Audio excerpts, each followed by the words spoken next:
कालिया नाग के क्षेत्र में जाकर कोई भी जीवित वापस ना लौट सको है।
ये क्या किया वाना ने?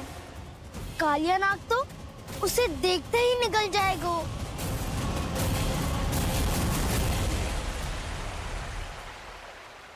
तो आरंभ से अब तक सब कुछ उसकी लीला का ही भाग था।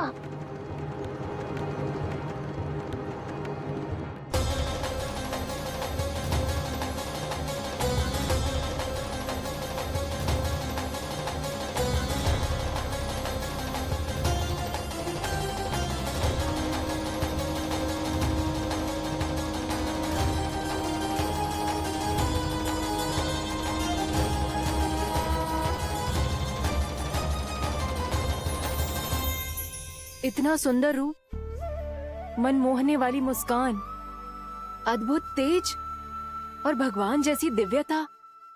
कौन हो तुम? हाँ, तुम्हें देखकर तो हम सब सम्मोहित ही हो गए।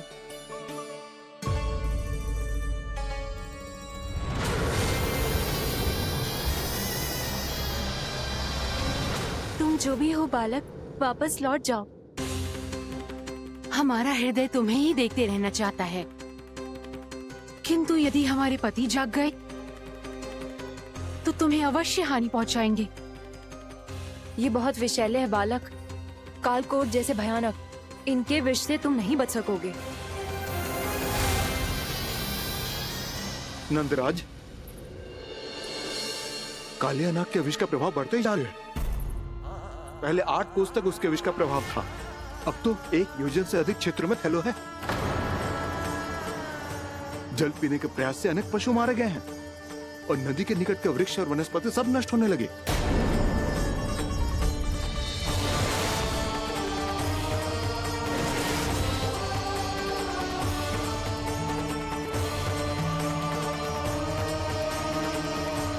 इनके विष की तीव्रता इतनी अधिक है बालक कि इनके संपर्क में आने वाले को तड़पने का भी अवसर नहीं मिलता। इनके विष की अग्नि क्षण भर से भी कम समय में प्राण वायु को जलाकर राख कर देती है।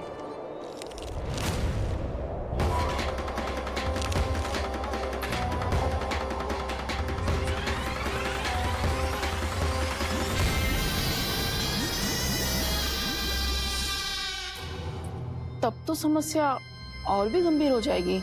मैंने तो सुनो है कि कालिया नाग कम से कम 2 योजन लंबा है, सैकड़ों फन है उसके।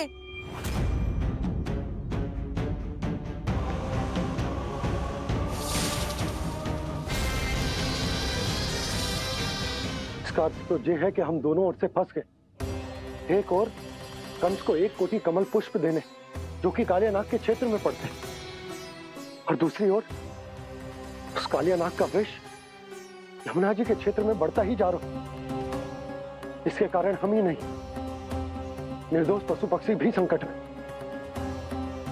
इन दोनों समस्याओं का एक ही समाधान है, उस कालिया नाग का सामना करना। और ये ना समझ आ रहा कि हम ये करेंगे कैसे, क्योंकि ये बात साधारण मनुष्य के बस की ना है। हमारे लिए ये असंभव है।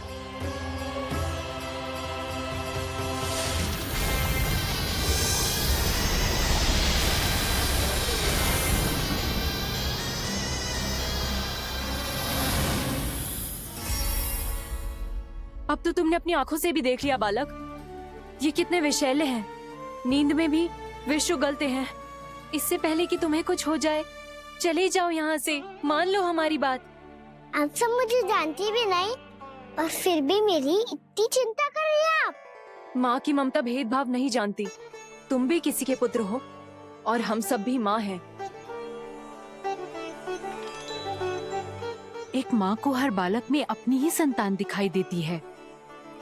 इसलिए हम तुमसे विनती करते हैं, वापस चले जाओ, बचा लो अपने प्राण। मेरी चिंता मत कीजिए, मुझे कुछ नहीं होगा।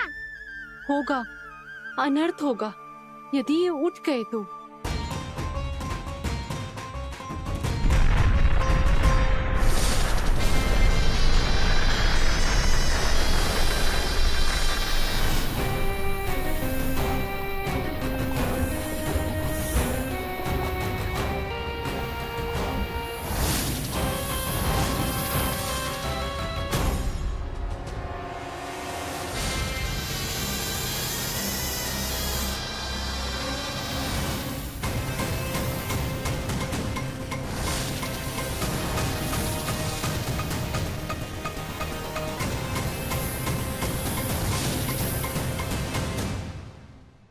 सामने होते हुए भी अपने इश्क को केवल वही देख सकता है जो अपना अभिमान त्याग चुका हो।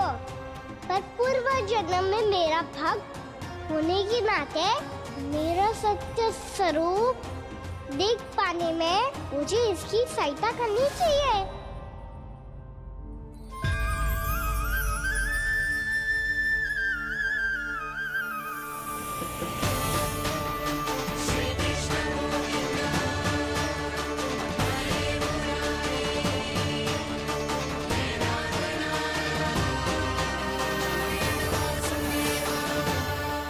देखो हमारा छोटा सा कान्हा कैसे डट के खड़ा हुआ है। इतने विशालकाय, इतने महाभयंकर सबके सामने।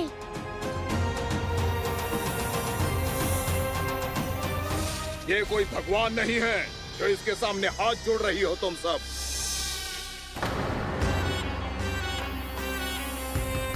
एक सामान्य साधारण बालक है ये, जो ये तक नहीं जानता कि इसके सामने है इसका काल, कालिया। तू कौन है बालक? मेरे इतने निकट आकर भी तू जीवित कैसे है? मेरी नहीं, अपनी चिंता करो कालिया। बहुत मनमानी कर ली तुमने। अब बस, मैं तुम्हें रोकना हूँ। अब बस, मैं तुम्हें रोकना हूँ। मैं तुम्हें रोकना हूँ। बित्ते भर का है तू, मेरे विष के बारे में जानता ही क्या है? और कहता है मुझे रोकने आया है। किससे?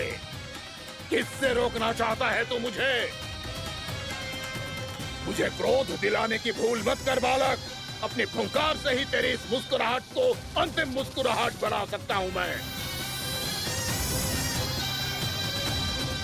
शीघ्र बता, कौन है तू और किसने भेजा है तुझे? तुम्हें आवाज भी है कि अपनी पुकारों से तुम कितना विष भूल चुके हो। पवित्र यमुना नदी को कितना दूषित कर दिया तुमने। और यही नहीं, तुम्हारे कारण निकट के जीव जंतुओं, वृक्ष, वनस्पतियों सबको हानि पहुंच रही है। तो क्या? मुझे उससे क्या? मुझे है, मुझे है। आपत्ति है मुझे तुम्हारी इस व्यवहार से, और इसीलिए तुम्हें यहाँ से जाना होगा, यहाँ से जाना होगा।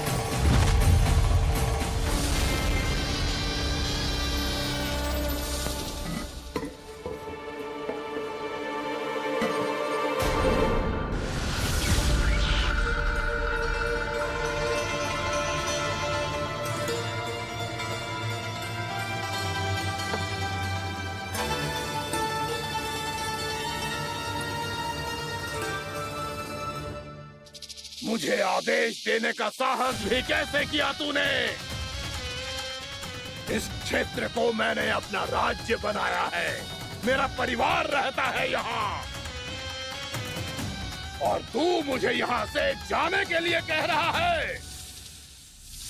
हाँ, क्योंकि तुम्हारे यहाँ रहने के कारण अन्य जीवों को हानि हो रही है और मैं ऐसा नहीं होने दे सकता। मैं तो बस वही कर रहा हूँ जो एक सर्प का स्वभाव है।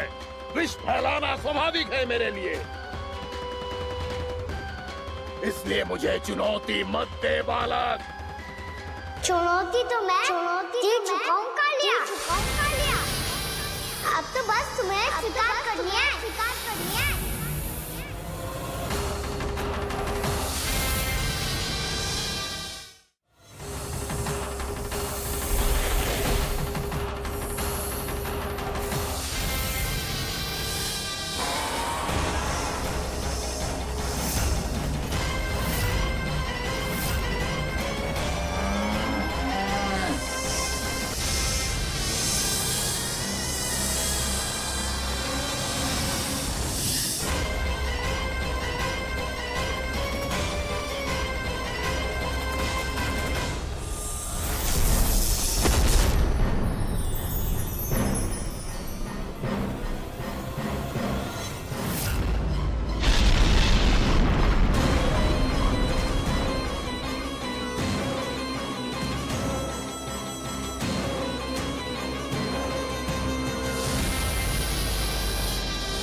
मैं भी चेतावनी दे रहा हूँ, यहाँ से चले जाओ।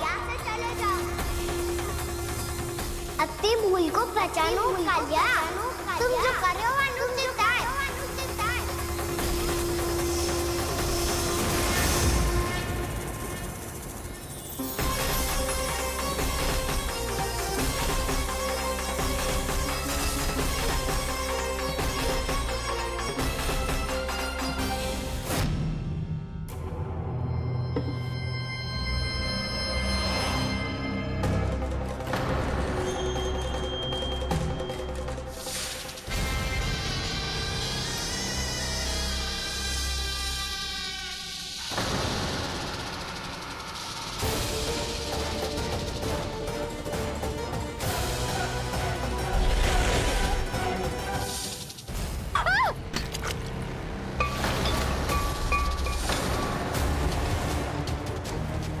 अब मैं आता हूँ। क्या हो गया सुधा? मुझे आवाज हो रहा है जी, कछु ना कछु गड़बड़ है। यशोदा, जो समस्या हमारे सामने है, हम सभी उसका समाधान खोजने में जुटे। तुम विश्वास करो, मैं कोई ना कोई समाधान अवश्य ढूंढ लूंगा। हम कैसे भी करके वो कमल के पुष्प उस कंस तक पहुंचा देंगे। नाना, समस्या उससे कहीं अधिक है, उससे कहीं अधिक बड़ी, उससे कहीं अधिक भयानक है।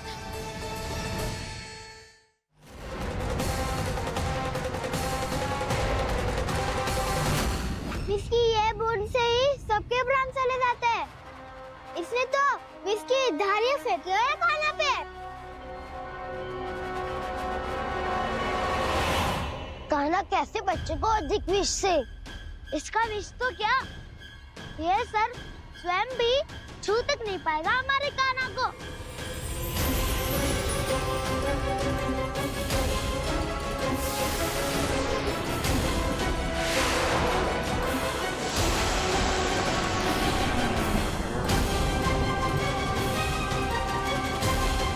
तुम्हारे सखा को, मेरे भाई को कोई हानि नहीं पहुंचा पाएगा। ये कान्हा का सत्य चाहे जो हो बलराम, पर अभी तो जो एक बालक ही है ना। देखो कैसे विष के कारण स्थिर हो गया है।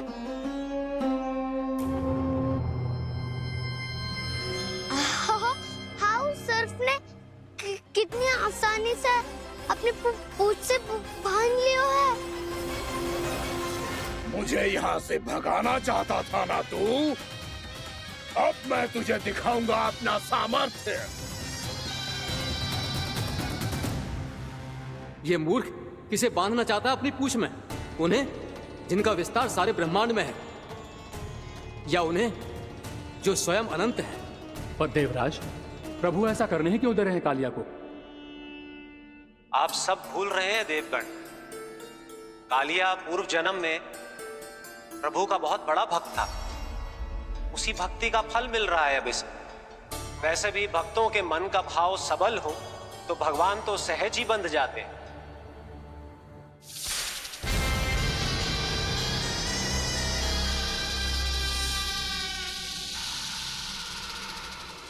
बलराम, तुमने ही तो कही थी कान्हा को कछु ना होगो। देखो उस दुष्ट ने चारों ओर से जकड़ लियो है।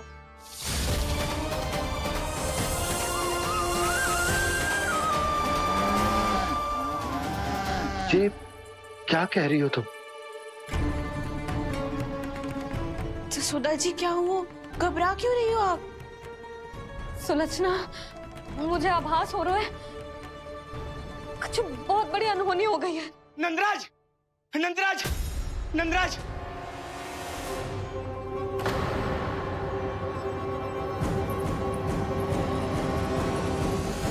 नंदराज, कान्हा ने जमदग्नि नदी में छलांग लगा दी है। कान्हा ने जमदग्नि नदी में छलांग लगा दी है। कान्हा ने जमदग्नि नदी में छलांग लगा दी है। कान्हा जमुना में कूद गया है। मुझे लगा था आज कछु गड़बड़ होने वाली है। मुझे आज कान्हा को ना जाने देना चाहिए था।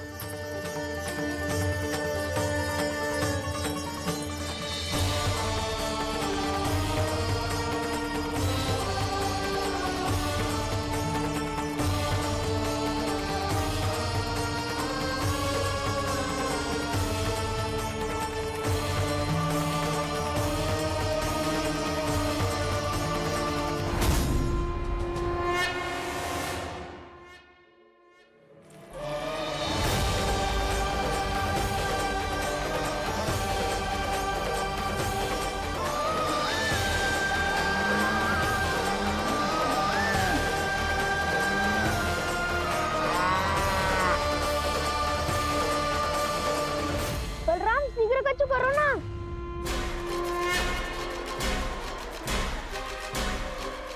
कछु भी करो पर कान्हा को बचाओ। नाग बहुत भयंकर है। कान्हा अकेले ना संभाल पाएगा इसे।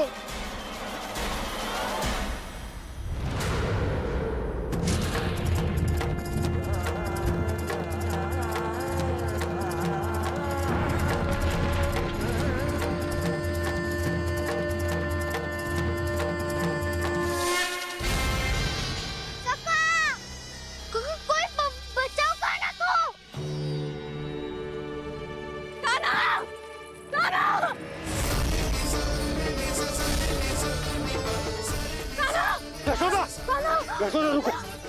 छोड़ दो मुझे, प्लीज छोड़ दो मुझे। जीजी संभालो, बावली हो गई है। जीजी संभालो। कान्हा, कान्हा।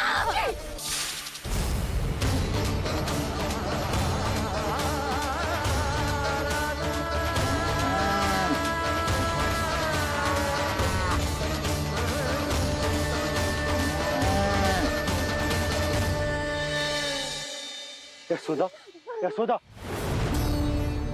देखो इन गोप गोपियों को, इन गैयाओं को। इन सब के मन में भी तुम्हारी भांति ही ममता भरी हुई। वो सब भी कान्हा से उतना ही प्रेम और स्नेह करती है, उतनी ही ममता से भरी हुई है जितनी कि तुम। तो तुम ही सोचो, जिसके साथ इतनी ममता और इतना स्नेह, इतना प्रेम, उसका कोई क्या कर सकता है? उस काले नाग का विष इस सब आशीर्वादों के सामने कछु न। कछु करो जी। उसे बोलो वो मेरे प्राण में से मेरे कान्हा को छोड़ दे। यशोदा,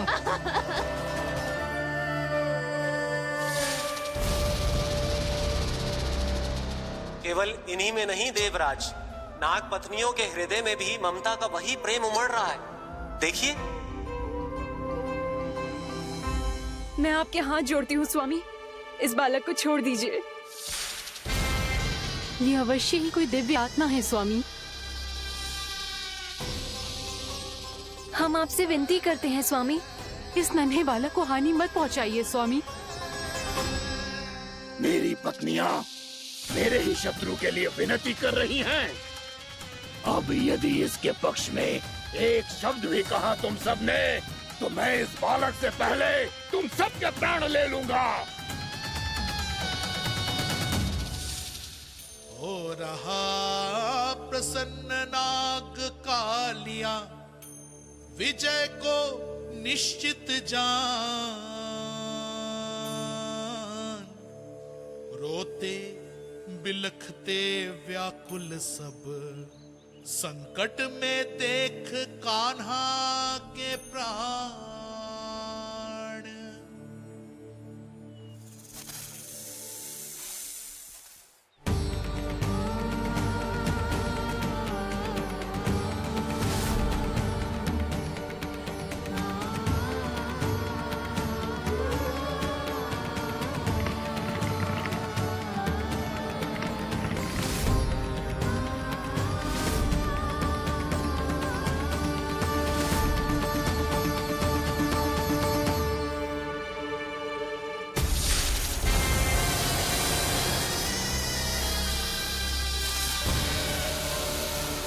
कुछ करो जी, मेरे लल्ला को बचा लो, कोई तो कुछ करो। जीजी संभालो जसोदा। यशोदा, यशोदा तुम शांत हो जाओ, मैं कान्हा को वापस लेकर आऊंगा।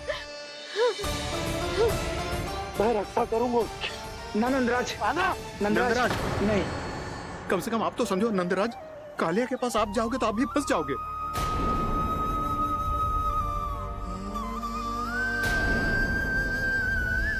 बलराम, तेरा भाई इतनी भीषण संकट में है और तुझे जरा भी दुख ना हो रहा? क्या आप सब अब तक नहीं समझ पाए कि कान्हा सच में कौन है? छोटे बाबा, आप तो उसका सत्य जानते हैं ना?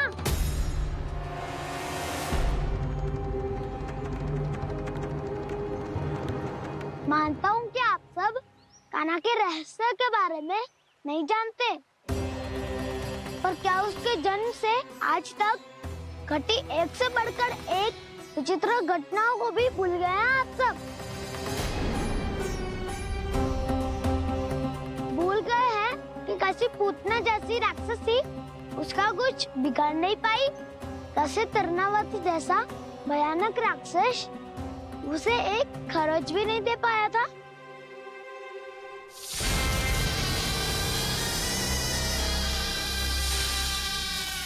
आप सबने अपनी आंखों से देखा था ना, बकासुर से कान्हा की रक्षा करने देवता स्वयं आए थे, पर सत्य तो ये है कि वह सभी देवता भी उस असुर के सामने असमर्थ हो गए थे। तब कान्हा ने बहुत ही आसानी से उस भयंकर असुर का वध किया था, एक ही बार में धराशायी कर दिया था उसे।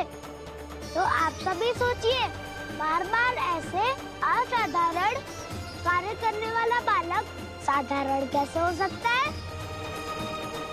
अब तो आरंभ से ही सारा सत्य जानते हैं छोटे बाबा। रहस्य छुपाने में सदैव कान्हा की सहायता करते आए हैं आप, और आज आप स्वयं ही उसके सत्य को भूल रहे हैं। और तुम सब भी तो जानते हो कान्हा की शक्तियों के बारे में, तो क्या तनिक भी विश्वास न आया अपने सखा पे? बलराम, जे तू क्या कह रहा है? मैंने जो कहा उसका एक एक शब्द सत्य है छोटी माँ। यदि प्रभु की इच्छा हुई तभी कुछ ही क्षणों में सब कुछ अपनी आंखों से स्वयं अनुभव कर लेंगे आप।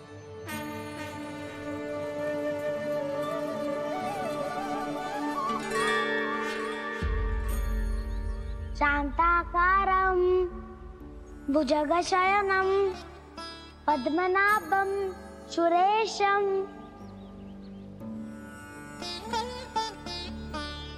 विश्वाधारं गगनसदृशं मेघवर्णं शुभांगं लक्ष्मीकान्तं कमल नयनम योगी वीर ध्यान गम्यम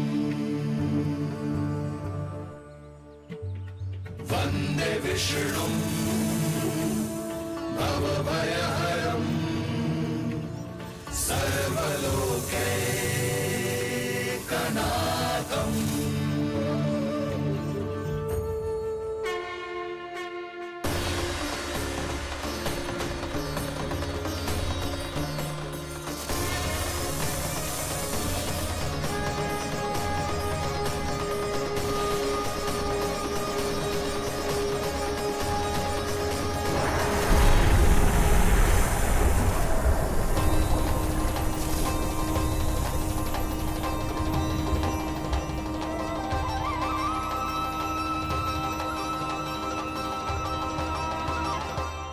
तुझे क्या लगता है बालक कि तू मेरी जगत से निकल गया तो अब बच जाएगा तू?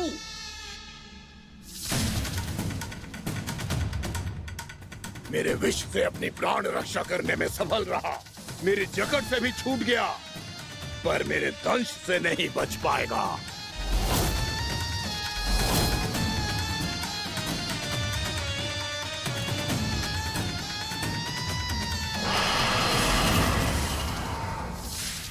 अब भय से भाग रहा है, पर मैं तुझे मृत्यु देकर रहूंगा।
मेरा नन्हा सा कान्हा कितनी देर भाग पाएगा?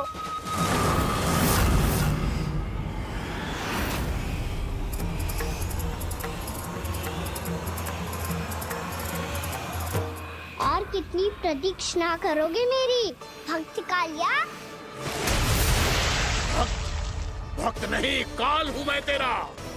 जब अहंकार का मुकुट बुद्धि को ढक लेता है तो भक्त अपने भगवान को भी नहीं पहचान पाता। व्यर्थ की पहेली में मत उलझा बालक, ना मैं भक्त हूँ और ना तू भगवान।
आप जिसके लिए इतने व्याकुल हो रहे थे, उसे छूकर कालिया नाग का हलाहल जैसा विष भी चरणामृत बन गया है और यमुना जी के जल में फैल चुके विष के प्रभाव को भी नष्ट कर रहा है।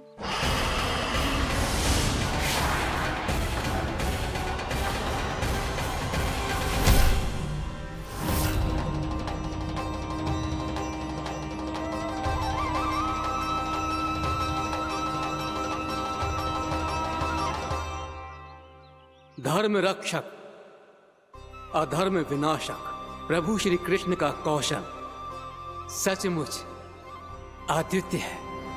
नारायण नारायण।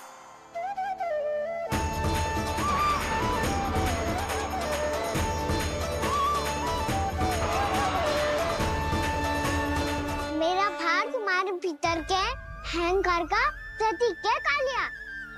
अब तुम्हारा अहंकार, तुम्हारा अभिमान मेरे पाँव के नीचे है और तुम्हारी पूंछ अर्थात तुम्हारे प्राण मेरे हाथ में। अब तुम क्या करोगे भक्त?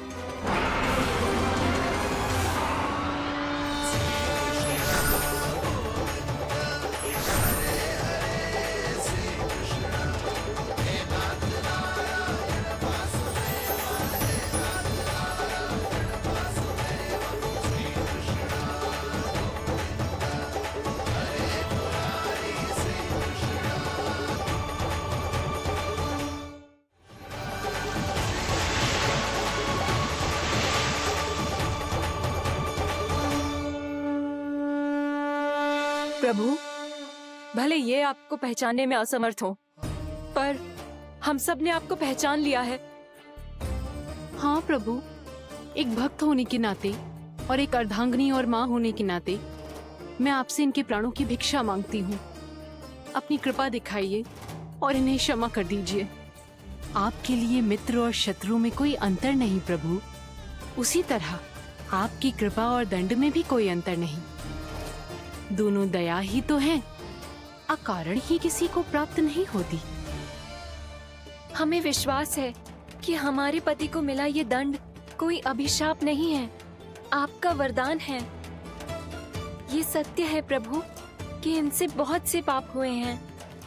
इनके विष से बहुत सारे जीव जंतु को हानि पहुंची है, पर अब आपके चरण इनके शीश पर पड़ गए हैं। ऐसी कृपा तो बड़े बड़े महान महात्माओं को भी दुर्लभ है, और इन्हें प्राप्त हुआ तो अवश्य ही ये किसी महान पुण्य का ही फल है।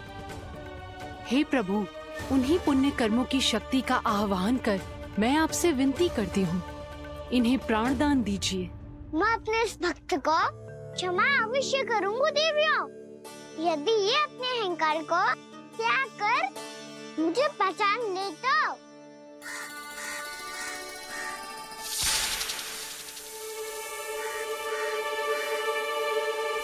मैं तुम्हें श्राप देता हूँ, जितनी विषैली तुम्हारी जिह्वा है उतने ही विषैले सर्प बन जाओ तुम।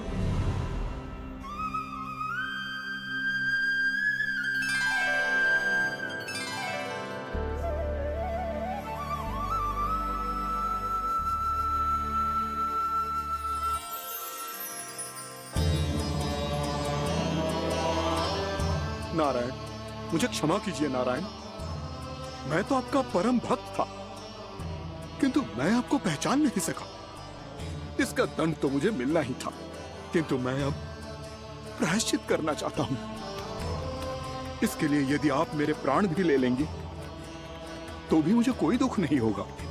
मैं अपना जीवन, मृत्यु और अपना अस्तित्व सब कुछ आपको समर्पित करता हूं।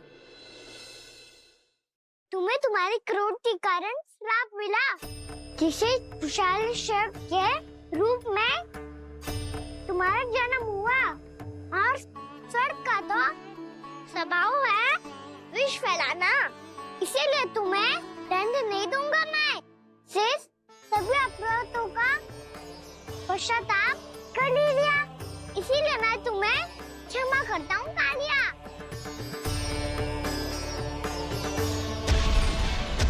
पर तुम्हें यहाँ से दूर समुद्र के बीच जाकर रहना होगा, जहाँ किसी निर्दोष का जीवन तुम्हारे विष से प्रभावित ना हो।